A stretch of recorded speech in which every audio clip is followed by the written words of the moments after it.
At Struckworx, I like to use local lumber. I shy away from your box store lumber. So everything that you see on this shelf is all local. For example, like this piece of oak is going to be milled down for a wood and steel handrail. And when I say rough lumber, this is what you would consider rough lumber. So we have to mill it all down either with hand planes or with an electric planer. This is that handrail that I'm working on right now for a client.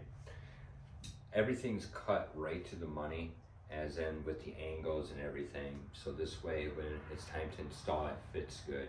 I also like to take off all the mill scale. I'm not like some of the competitors out there. They'll just use acetone, prime it, and be done with it.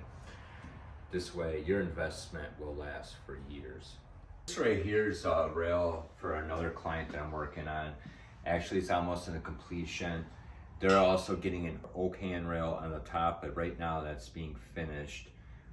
But otherwise, this is complete. As you can see with the foot pads, everything has the proper holes for the hardware that will be used. So this way you have stability for your handrail.